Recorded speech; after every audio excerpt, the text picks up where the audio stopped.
नमस्कार, मैं अंश और आप देख रहे हैं हिंदुस्तान समाचार। चलिए नजर डालते हैं आज की बड़ी खबरों की तरफ। दिल्ली एनसीआर में लगातार आ रहे भूकंप के झटकों से आईआईटी रुड़की के वैज्ञानिक भी चिंतित हैं।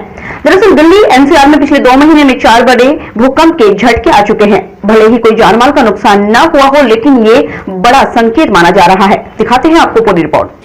आपको बता दें कि दिल्ली एनसीआर में लगातार आ रहे भूकंप के झटकों को लेकर आईआईटी रुड़की के वैज्ञानिकों का कहना है कि भूकंप कब आए और कितनी तीव्रता का होगा, इसके बारे में अभी कुछ कहा नहीं जा सकता। लेकिन इससे बचने के लिए हमें एहतियात और सतर्क जरूर रहना होगा ताकि किसी बड़े भूकंप से जानमाल का अधिक नुकसान न हो सके। उन्होंने कहा कि भूकंप से तभी बचा जा सकता है जब मकान भूकंप रोधी बनाए जाएं, ताकि उस समय बचाव एक सबसे बड़ी सुरक्षा होगी। वैज्ञानिकों ने चिंता जताते हुए कहा कि आम जनता को भूकंप को लेकर सतर्क रहना होगा ताकि जब भी कोई बड़ा भूकंप का झटका आए तो उसे झेलने के लिए तैयार रहना होगा, तभी इन बड़े भूकंप से बचा जा सकता है। रुड़की से हिंदुस्तान समाचार के लिए ब्यूरो रिपोर्ट। देखिए, उत्तराखंड साइस्मिक जोनिंग के हिसाब से उत्तराखंड के कुछ पार्ट साइस्मिक जोन 5 में पड़ते हैं, कुछ पार्ट साइस्मिक जोन 4 में पड़ते हैं। साइस्मिक जोन 5 हाईएस्ट जोन है अर्थक्वेक के हिसाब से। यहाँ अर्थक्वेक्स आते रहे हैं, आते रहेंगे, क्योंकि ये एक डायनामिक सिस्टम है। ये प्लेट टेक्टोनिक्स का वो हिस्सा है जहाँ ज़्यादातर अर्थक्वेक्स आते हैं। ये हाई साइस्मिसिटी एरिया कहलाता है। अगर हम टेक्टोनिक प्लेट्स की बात करें तो टेक्टोनिक प्लेट्स एक्चुअली 100 किलोमीटर के लगभग मोटी होती हैं, जो कि सतह के ऊपर, पृथ्वी की सतह के ऊपर हमेशा डायनामिक स्टेज में रहती है। जैसे दूध के ऊपर मलाई जमती है और वो फट जाती है, इसी तरीके से पूरी पृथ्वी पर ऊपर जो प्लेट्स थी और जब पृथ्वी ठंडी हुई तो वो प्लेट्स अलग अलग हो गई और नीचे से लावा आने की वजह से उनमें डायनामिज्म पैदा हो गया, तो वो वहाँ से चलने लगी। जैसे मिड ओशियनिक रिजेस से ये सारी प्लेट्स चलती हैं। कभी ये टकराती हैं आपस में, उनको हम कोलाइजन जोन कहते हैं। कभी ये आपस में एक दूसरे के पास से निकलती हैं, उनको ट्रांसफॉर्म फॉल्ट्स कहते हैं। कभी ये एक दूसरे से दूर जाती है।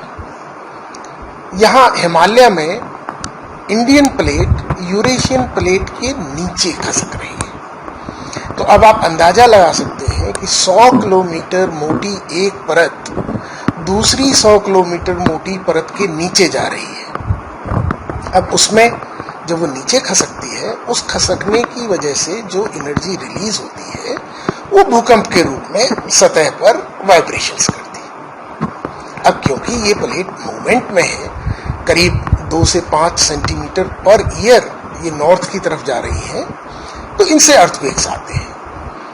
अब ये अर्थक्वेक्स यहाँ आते रहेंगे क्योंकि यहाँ मेन सेंट्रल थ्रस्ट है, मेन बाउंड्री थ्रस्ट है, हिमालयन फ्रंटल फॉल्ट है, जिनके ऊपर ये प्लेट्स खसकती है। देखिए, उत्तराखंड मैंने पहले भी बताया साइस्मिक जोन 5 और 4 में बटा हुआ है।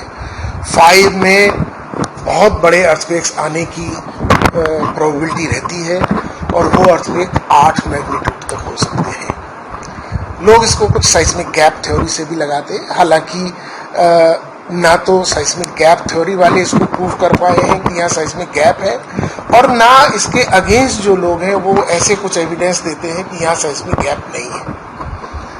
इसलिए हमें लेकिन तैयार रहना पड़ेगा। कोरोना काल में जहां लोग दहशत में जिंदगी व्याप्त कर रहे हैं, तो वहीं तमाम अहम मोर्चों पर डटे कोरोना योद्धा के रूप में उत्तराखंड मित्र पुलिस के जवान पूरी मुस्तैदी के साथ अपना फर्ज निभा रहे हैं। अति संवेदनशील इलाकों में भी पुलिस के जवान पूरी मुस्तैदी के साथ डटे हुए हैं और आमजन सुरक्षित रहे, इसके लिए तत्परता के साथ ड्यूटी को अंजाम दे रही है।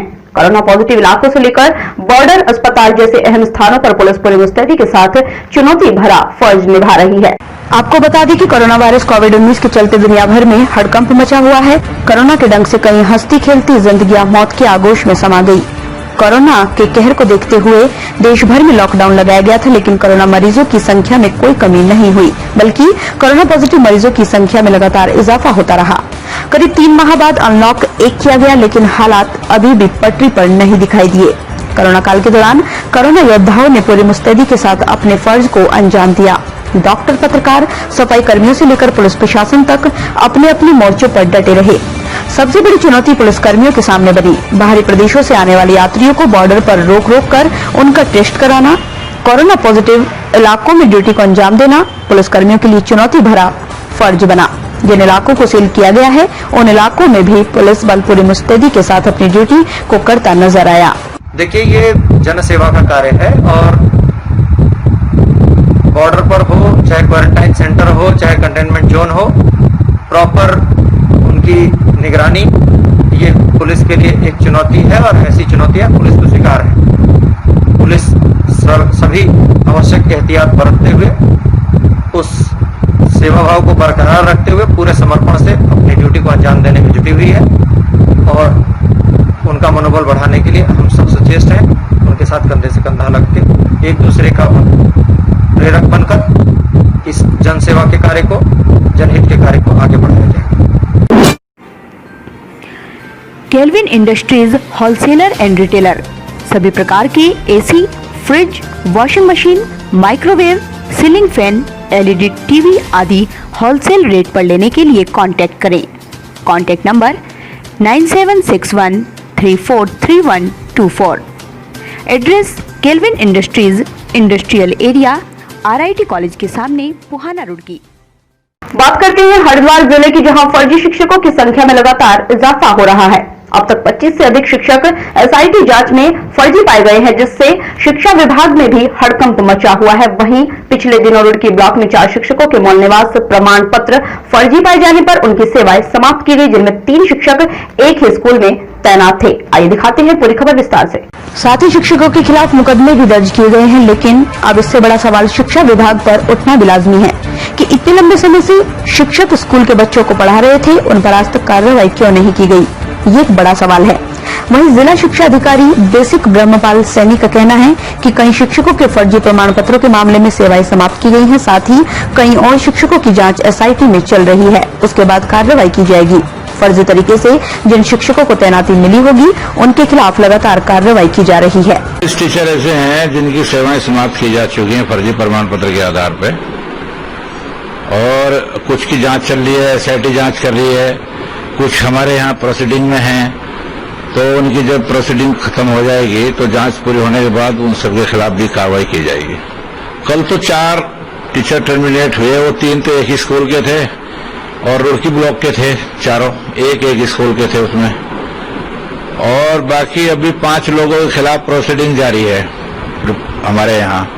और एसआईटी में तो बहुत शिकायतें हैं, तो एसआईटी जितने भी भेजेगी और उसके बाद जो प्रोसीडिंग होती है डायरेक्टरेट में होती है, डीजी ऑफिस में होती है, तो वहां जब हमारे पास आती है तो हम उन्हें चार्जशीट देते हैं, उनके खिलाफ जांच बैठती है, और जब विभागीय जांच में भी वो फर्जी पाया जाता है तब उनके खिलाफ एफआईआर की कार्रवाई कराई जाती है और उन्हें टर्मिनेट किया जाता है नौकरी से, मुकदमा दर्ज किया जाता है। बाकी कोर्ट कार्ड में भी जाते हैं लोग, तो कोर्ट में भी हम लोग फिर पैरवी करते हैं। तो अब तो उन्हें किसी को स्टे नहीं मिल रहा। 2 लोग गए थे अभी, एक वो अतुल कुमार गए थे, एक अभी और गए थे, तो उन दोनों को स्टे नहीं हुआ कोर्ट। रिकवरी भी के अभी डिपार्टमेंटल प्रोसीडिंग चल रही है, तो रिकवरी भी अगर आदेश होंगे तो रिकवरी भी की जाएगी। बात करते हैं गदरपुर हत्या मामले की, जहां बीते दिनों हुई युवक की इस हत्या के मामले में पुलिस ने खुलासा कर दिया है। जी हां, हत्या के खुलासे में पता चला है कि युवक की हत्या मात्र खेत से मक्का तोड़ने को लेकर की गई थी। इस मामले में पुलिस ने 2 युवकों को गिरफ्तार कर लिया है, पूछताछ जारी है। दिखाते हैं पूरी खबर विस्तार से। बीती 8 जून को गदरपुर के ग्राम कलकत्ता निवासी गुरनाम सिंह उर्फ गुड्डू अपने घर से कहीं चला गया था। परिजनों द्वारा काफी तलाश करने के बाद भी जब गुरनाम सिंह की कोई सूचना नहीं मिली तो गुरनाम सिंह के भाई गुरमेज सिंह द्वारा 9 जून को थाना गदरपुर में गुमशुदगी की रिपोर्ट दर्ज कराई, जिसके आधार पर पुलिस द्वारा गुरनाम सिंह उर्फ गुड्डू की गुमशुदगी की रिपोर्ट दर्ज कर तलाश शुरू कर दी। 10 जून को नहर के किनारे सड़ी गली अवस्था में परिजनों को गुरनाम का शव मिला था, जिसकी सूचना ग्रामीणों द्वारा थाना पुलिस को दी गई, जिसके बाद पुलिस द्वारा शव का पंचनामा भर पोस्टमार्टम के लिए भेज दिया गया। 10 जून को मृतक के भाई गुरमेज सिंह द्वारा थाना गदरपुर में तहरीर सौंपी गई, जिसके आधार पर पुलिस द्वारा अज्ञात लोगों के खिलाफ 302/201 आईपीसी के तहत मामला पंजीकृत किया गया, जिसके बाद पुलिस ने जांच शुरू की और पुलिस जांच में खुलासा हुआ कि गुरनाम की हत्या मात्र खेत से मक्का तोड़ने को लेकर की गई है। आज एसएसपी बजिंदर जीत सिंह ने गदरपुर थाने में हत्या का खुलासा करते हुए बताया कि घटना के बाद 4 टीमों का गठन किया गया था। साथ ही एसओजी काशीपुर टीम को भी सर्विलांस के लिए लगाया गया था। टीम द्वारा अब्दुल्ला नगर निवासी श्यामचंद और मंजीत कंबोज को गिरफ्तार किया गया है। वहीं इनकी निशानदेही पर मृतक का आधार कार्ड और तिरपाल नुमा पल्ली की जलीराख को बरामद किया गया है। उन्होंने कहा कि आरोपी द्वारा अपने खेत अब्दुल्ला नगर में पोल्ट्री फार्म खोला गया था और खेत में मक्का की फसल लगा रहे थे। अक्सर खेत से मक्का के भुट्टे और पोल्ट्री फार्म से मुर्गी चोरी हो जाया करती थी। घटना के दिन गुरनाम मक्का के खेत में पहुंचकर मक्का के भुट्टे तोड़ने लगा, जहां श्यामचंद ने गुरनाम सिंह को मक्के तोड़ते हुए देखा और उसकी गला घोंटकर हत्या कर दी। अपने भतीजे मंजीत कंबोज को बुलाकर मृतक का शव नहर के किनारे झाड़ी में फेंक दिया था। एसएसपी ने बताया कि दोनों आरोपी को गिरफ्तार कर लिया गया है। जी, ये गुमशुदगी की रिपोर्ट लिखाई थी हमने। उसकी वजह ये थी, ये लड़का हमारे यहाँ एक आध दिन पहले जो है गायब हो गया था, घर से चला गया था कहीं। ठीक, उसके उपरांत हम लोगों ने सूचना दी थी फोन द्वारा भी, और फिर एक दिन बाद इसकी तहरीर लिखित रूप में गुमशुदगी की रिपोर्ट यहाँ लिखा दी गई थी। लिखाने के बाद में कई गाँवों के सौजन्य से हम लोगों ने उसकी लड़के की तलाश शुरू की। तलाश शुरू में क्या हुआ, जंगल की तरफ, जंगल मेरा कहने का मतलब वन, और खेतों में हर जगह तलाशा गया, लेकिन कहीं नहीं मिला। 10 तारीख की सुबह तकरीबन 7 बजे ये लड़के की डेड बॉडी मिलती है, जिसकी सूचना थाना गदरपुर एसओ साहब को दे दी गई थी। इसमें 9 तारीख को पुलिस को रिपोर्ट दी गई थी कि गुमशुदगी हो गई है एक गुरनाम सिंह उर्फ गुड्डू नाम का व्यक्ति, तो उसकी गुमशुदगी दर्ज करके जांच की जा रही थी। तो इसी दौरान 10 तारीख को उसकी डेड बॉडी सड़ी गली हालत में पुलिस को बरामद हुई और उसमें मुकदमा कायम किया गया 175/20 302/201 धारा में, और इसकी तफ्तीश में एसओजी और थाना पुलिस की टीम लगाई गई। जो तफ्तीश के दौरान ये पता चला कि बहुत छोटी सी घटना को लेकर ये एक मर्डर की घटना की गई, जिसमें श्याम चंद नाम का व्यक्ति जो ग्राम अब्दुल्ला नगर का रहने वाला है, इसका पोल्ट्री फार्म है वहाँ, तो ये दोनों लोगों ने जो है उसको ड्रिंक कर रखी थी। तो जो मृतक है वो इनके खेत से जो है छलियाँ चुरा रहा था। तो ये थी आज की हमारी कुछ बड़ी खबरें। बाकी की खबरों के लिए देखते रहिए हिंदुस्तान समाचार। नमस्कार।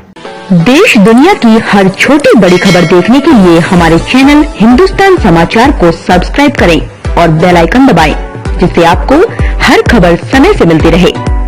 अधिक जानकारी के लिए संपर्क करें कॉन्टैक्ट नंबर 9758723492।